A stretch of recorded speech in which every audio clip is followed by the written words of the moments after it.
Pourquoi vos clients ont du mal à vous payer ce que vous valez vraiment? Si vous êtes un consultant, un expert, un coach et vous vendez vos compétences en ligne en tant qu'entrepreneur, en tant qu'auto-entrepreneur, c'est très frustrant d'avoir en face de soi des clients qui vous disent « Mais non, vos services coûtent beaucoup trop cher. Je pense que je pourrais avoir pour beaucoup moins avec quelqu'un d'autre. J'ai pas envie d'acheter maintenant parce que voilà, je suis pas sûre de la valeur de ce que vous apportez vraiment, ainsi de suite. » Ce sont des objections que vous recevez encore et encore et encore. Il est important de se rendre compte que le problème est plus profond.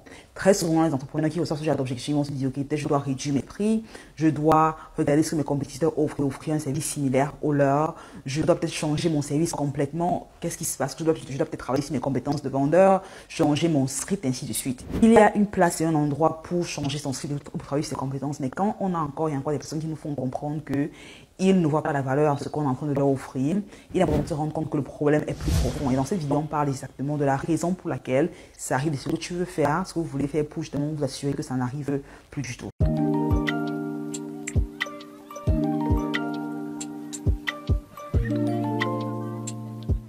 Je suis Jolie Mathieu et sur la chaîne on parle de business, d'entrepreneuriat, on parle de création de la richesse et aujourd'hui on parle vraiment deep dans le monde du freelancing. La chose importante de se rendre compte, c'est qu'un prospect dit non à votre offre de service, c'est se rendre compte qu'il y a un manque de confiance et un manque d'autorité perçue. Ça veut dire quoi? Ça veut dire que le prospect, indépendamment de ce que vous lui dites, indépendamment des promesses que vous lui faites, il ne vous fait pas confiance du tout. Il a l'impression que ce sont des promesses, voilà, que vous lui faites comme ça à la légère, qui ne seront pas tenues.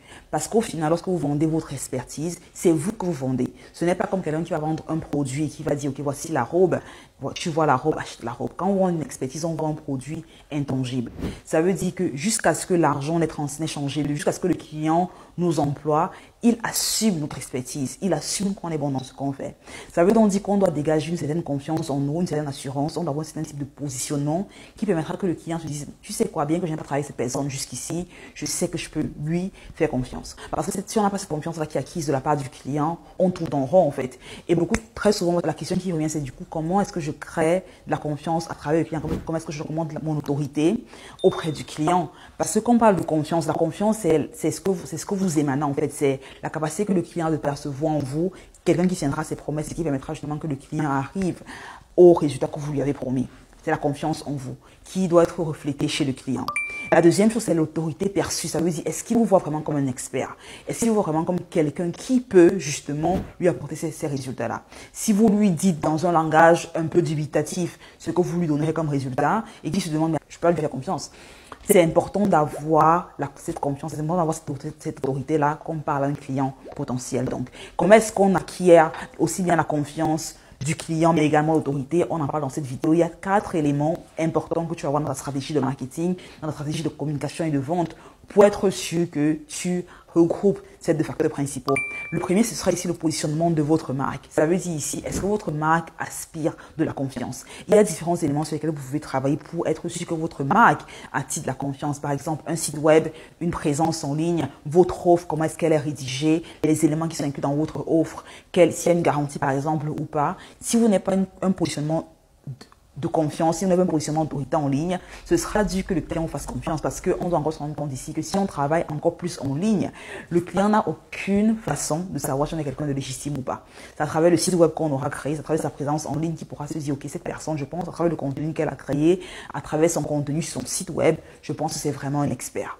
Donc, c'est vraiment l'un des facteurs les plus importants, ce positionnement en ligne. La seconde chose, c'est utiliser si besoin est des études de cas, des avis de clients précédents. Parce qu'encore une fois, lorsque le client se demande est-ce que cette personne est à même de garantir les promesses qu'elle m'a faites ou qu'il m'a faites, il est important quand il voit des personnes juste comme lui avoir atteint le résultat qu'il veut atteindre à travers votre expertise, parce qu'il se dit écoute, si d'autres personnes ont atteint ce résultat-là, alors pourquoi pas moi?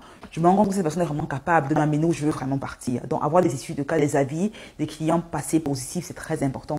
Si on n'a pas de clients et qu'on commence de zéro, par exemple, tu vas se dire que je commence à peine en tant que expert en ligne, tu peux être ton premier client, tu peux faire un travail, tu peux imaginer une entreprise ou voir une entreprise en ligne avec laquelle tu aimerais travailler et créer un produit, créer un processus qui est autour de ton expertise que tu pourras ensuite faire valoir à tes clients.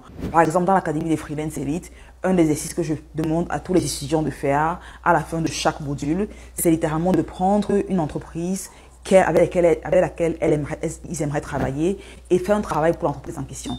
Ce qui est magnifique dans le travail, c'est que non seulement le travail est fait, on le revoit ensemble, il est amélioré, mais en plus, ces travaux qui sont faits, travaux pratiques qui sont faits au cours de la formation, permettent qu'à la fin de l'accompagnement, chaque étudiant a un portefeuille qui peut après faire valoir comme son portefeuille de travail qu'il a déjà accompli, parce que là, ça permet au client de voir concrètement ce qu'il a même de faire. Avoir ça, c'est vraiment un élément important qu'on peut utiliser pour remonter en confiance et pour remonter en autorité également.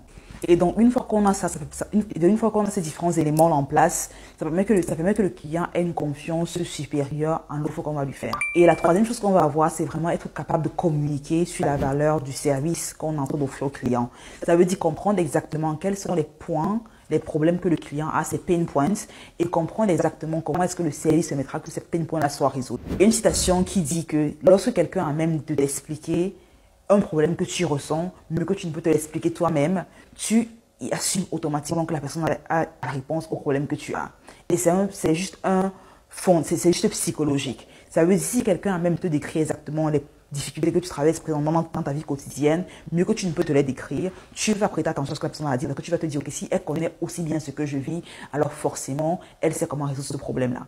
Et c'est la raison pour laquelle, en tant qu'entrepreneur, en tant qu'expert, tu veux être à même d'articuler à tes clients exactement les problèmes qu'ils ont présentement et comment est-ce que ton service, ton offre, permettra qu'ils résoudent ce problème-là. Avoir un retour sur investissement qui est clair, que tu peux démontrer, ok, après, ça va travailler avec moi, voici exactement comment est-ce que votre business, à quoi ça ressemblera. Juste avoir des mots vagues tels que votre business grandira, vous aurez une meilleure présence en ligne. Il faut être concret et comprendre exactement est-ce que ce résultat est en accord avec ce que le client désire. Et forcément, en fonction de ton industrie, ta niche, tu auras différents problèmes que ton service résoudra. Ok, donc il y a par exemple, si je suis par exemple quelqu'un qui offre un service comme gestionnaire de publicité en ligne. Je fais de la publicité sur Facebook, Instagram pour mes clients. Je peux leur dire, ok, après avoir travaillé avec nous, au bout de 90 jours, vous aurez au moins un 3x ROI. Vous aurez 300% de retour sur investissement comparé à ce que vous avez investi. Là, au moins, le client sait concrètement ce qu'il achète et c'est très important de pouvoir articuler cette valeur ajoutée-là comparé aux clients pour les convaincre plus facilement. Finalement, l'un des facteurs les plus importants, c'est son expertise et sa spécialité. Lorsqu'on est freelance, expert ou consultant, avoir une expertise et une aire qu'on maîtrise, c'est l'une des façons les plus sûres d'augmenter en crédibilité, d'augmenter en autorité. Si on laisse le freelance qui sait faire un peu de tout, qui peut faire un peu de website design, un peu de graphic design, un peu de vidéo editing, un peu de social media management, un peu de... à la fin, on est confus. À la fin, le client se dit, mais est-ce que c'est vraiment l'expert à qui j'ai affaire? Si il ou elle peut faire tout, ça veut dire qu'il ne peut rien faire et du coup, on vous prend comme un généraliste. Pensez bien qu'un médecin spécialiste gagne beaucoup plus qu'un médecin généraliste. C'est la raison pour laquelle, c'est parce que tout simplement le cardiologue, par exemple, qui a fait quelques études en plus que le médecin généraliste, aura un revenu plus important. Pourquoi? Parce qu'il a pris le temps de devenir un expert dans un domaine précis.